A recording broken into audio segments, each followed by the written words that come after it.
মৰমৰ ছাত্ৰ-ছাত্ৰীসকল, মই গীতিমা দাস। আজি মই আহিছোঁ তোমালোকৰ আমি আৰু আমাৰ পৰিৱেশ পাঠ্যপুথিখনৰ 13 নং পাঠৰ চতুৰ্থটি ভাগ লৈ। এই পাঠটিত আমি ইতিমধ্যে ভাৰতৰ স্বাধীনতা আন্দোলন আৰু অসম তাৰ বিষয়ে আলোচনা কৰিলোঁ। আজিৰ এই ভিডিঅ'টিত আমি এই পাঠটোৰ যিসমূহ পাঠভিত্তিক প্ৰশ্নোত্তৰ আছে সেই প্ৰশ্নোত্তৰসমূহ আলোচনা কৰিম। আহাচোন আমি পাঠটিৰ প্ৰশ্নোত্তৰসমূহলৈ আগবাঢ়ি যাওঁ। ইয়াত চোৱা, ইয়াতে প্ৰথম প্ৰশ্নটো সুধিছে, কেতিয়াৰ পৰা ভাৰতে এখন স্বাধীন ৰাষ্ট্ৰ হিচাপে স্বীকৃতি লাভ কৰে? এইটো তোমালোক সকলোৱেই জানা, কেতিয়াৰ পৰা? 1947 চনৰ 15 আগষ্টৰ পৰা 15 আগষ্টৰ পৰা ভাৰতবৰ্ষই এখন স্বাধীন ৰাষ্ট্ৰ হিচাপে স্বীকৃতি লাভ কৰে। তাৰ পাছত সুধিছে, ভাৰতীয় নাগৰিকৰ কেইটা মৌলিক কৰ্তব্য আছে? ভাৰতীয় নাগৰিকৰ 11টা মৌলিক কৰ্তব্য আছে। ইয়াৰ পিছৰ প্ৰশ্নটো চোৱা, সংবিধান সভাৰ সভাপতি কোন আছিল? সংবিধান সভাৰ সভাপতি আছিল ডক্টৰ ৰাজেন্দ্ৰ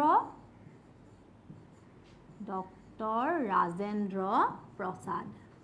সংবিধান সভাৰ সভাপতিগৰাকী আছিল ডক্টৰ ৰাজেন্দ্ৰ প্ৰসাদ। তাৰ পাছত সুধিছে, সংবিধান খচৰা কমিটিৰ নেতা কোন আছিল? সংবিধান খচৰা কমিটিৰ নেতা আছিলে ডক্টৰ ভীমৰাও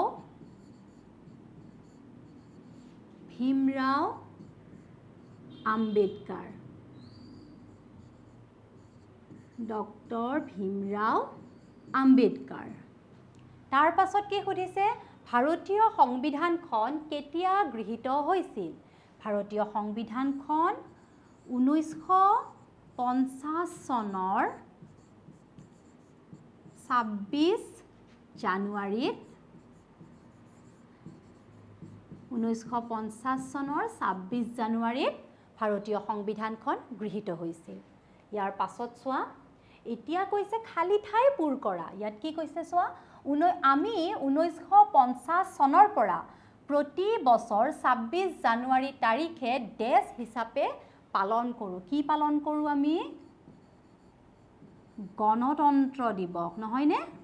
তোমালোকে জানাই নহয় সকলোৱে, তথাপি মই লিখি দিলোঁ, গণতন্ত্ৰ দিৱস হিচাপে পালন কৰোঁ। তাৰ পাছত দেশ সংবিধানখন অতি দীঘলীয়া সংবিধান। কি? ভাৰতীয় সংবিধানখন। ভাৰতীয় সংবিধানখন অতি দীঘলীয়া সংবিধান। তাৰ পাছত ভাৰতবৰ্ষ এখন সাৰ্বভৌম দেশ গণৰাজ্য। ইয়াত হ'ব গণতান্ত্ৰিক। ভাৰতবৰ্ষ এখন সাৰ্বভৌম গণতান্ত্ৰিক গণৰাজ্য। তাৰ পাছত প্ৰত্যেক দেশ বা ৰাষ্ট্ৰৰ একোখন নিজস্ব দেশ আছে। ইয়াত হ'ব সংবিধান। সংবিধান কি হ'ল? সংবিধান। প্ৰত্যেক দেশ বা ৰাষ্ট্ৰৰ একোখন নিজস্ব সংবিধান আছে।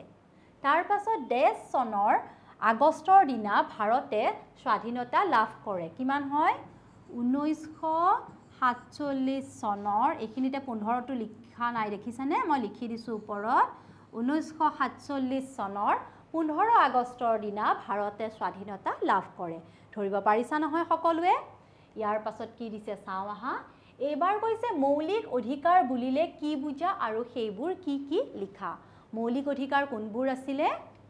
যে যিবোৰ অধিকাৰ আমাৰ দেশৰ জনগণৰ সুবিধাৰ বাবে সংবিধানে কি কৰিছে? কিছুমান অধিকাৰ প্ৰদান কৰিছে আৰু সেই অধিকাৰসমূহক কি বুলি কোৱা হৈছে?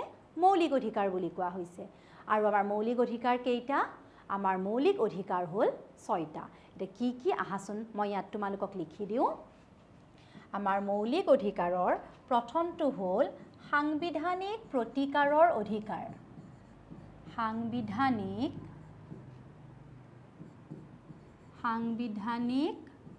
প্ৰতিকাৰৰ অধিকাৰ। সাংবিধানিক প্ৰতিকাৰৰ অধিকাৰ। তাৰ পাছত কি আহিছে? 2 নম্বৰটো হ'ল স্বাধীনতাৰ অধিকাৰ।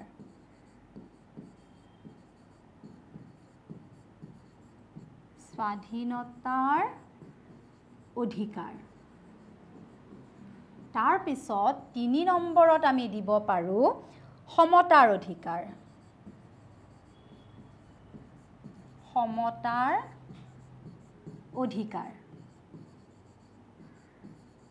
তাৰ পাছত 4 নম্বৰত দিব পাৰো আমি 4 নম্বৰত আমি দিব পাৰিম শিক্ষা আৰু সংস্কৃতিৰ অধিকাৰ শিক্ষা আৰু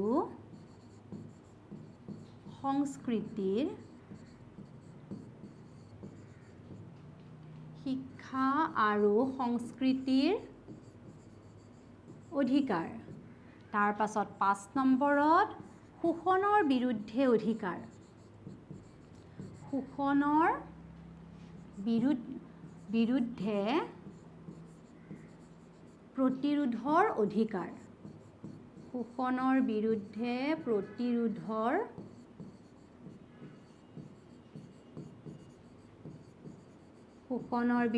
প্ৰতিৰোধৰ অধিকাৰ আৰু 6 নম্বৰটো হ'ব ধৰ্মীয় অধিকাৰ 6 নম্বৰটো কি ধৰ্মীয় অধিকাৰ এইকেইটা হ'ল আমাৰ মৌলিক অধিকাৰ আৰু এইকেইটাৰ বিষয়ে তোমালোকক ইতিমধ্যে মই আগৰ ভিডিঅ'ত খুব সুন্দৰকৈ বুজাই দিছোঁ ইয়াৰ পাছত কি আছে চাওঁ আহা ইয়াৰ পিছত আমাক দিছে চমু টোকা লিখা স্বাধীনতা আন্দোলন ভাৰতৰ সংবিধান মৌলিক অধিকাৰ আৰু মৌলিক কৰ্তব্য তোমালোকক ইতিমধ্যে মই এইবোৰৰ বিষয়ে আগৰ ভিডিঅ'সমূহত বুজাই দিছোঁৱেই নহয় গতিকে তোমালোকে মোৰ আগৰ ভিডিঅ' চাবা আৰু তোমালোকৰ পাঠ্যপুথিৰ সহায়ত এই চমু টোকাসমূহ লিখিবলৈ চেষ্টা কৰিবা আজিৰ এই পাঠটি আমাৰ ইমানতে সমাপ্ত হৈছে আজিলৈ আহিছোঁ ধন্যবাদ